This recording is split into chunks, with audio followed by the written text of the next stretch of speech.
Bonjour et bienvenue pour le rapport mensuel de l'USDA, donc pour le mois de janvier 2017.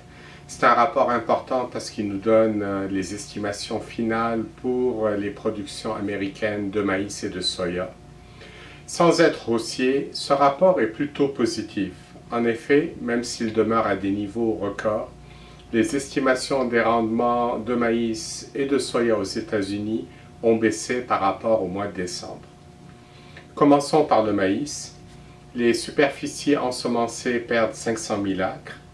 Le rendement passe de 175,3 à 174,6 boisseaux de l'acre, ce qui fait que la production finale 2016 de maïs passe de 15,226 milliards de boisseaux à 15,148 milliards de boisseaux. La demande d'éthanol est en hausse de 25 millions de boisseaux, ce qui fait que les stocks en 2017 passent de 2,4 milliards de boisseaux le mois passé à 2,35 milliards de boisseaux pour ce mois-ci. Le prix du maïs gagne 5 cents et passe à 3,10 à 3,70 dollars du boisseau. Maintenant pour le soya, la superficie ensemencée perd 300 000 acres. Le rendement passe de 52,5 à 52,1 boisseaux de l'acre, ce qui fait que la production passe de 4,361 milliards de boisseaux à 4,307 milliards de boisseaux. Et les inventaires en 2017 baissent de 480 millions de boisseaux à 420 millions de boisseaux. Les prix du soya gagnent 5 cents pour se situer entre 9 et 10 dollars du boisseau. Pour le blé, les stocks augmentent par rapport au mois passé. Ils passent de 1,143 milliards de boisseaux à 1,186 milliards de boisseaux.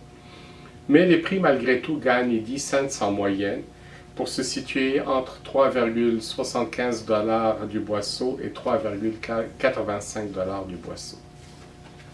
Au niveau mondial maintenant, le bilan du blé s'alourdit. La production mondiale augmente d'1,5 million de tonnes par rapport à décembre et les stocks sont en hausse de 1,1 million de tonnes. Par contre, le bilan du maïs s'améliore un petit peu. La production mondiale est revue à la baisse de 1,8 million de tonnes par rapport au mois passé, tandis que les stocks perdent 1,2 million de tonnes.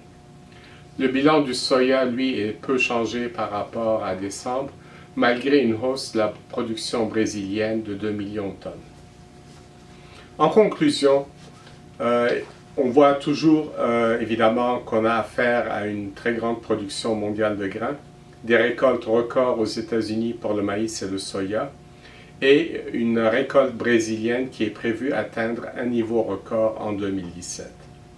Malgré tout, les bilans d'offres et de demande de grains se sont quelque peu améliorés aux États-Unis pour 2016-2017 avec les révisions des rendements.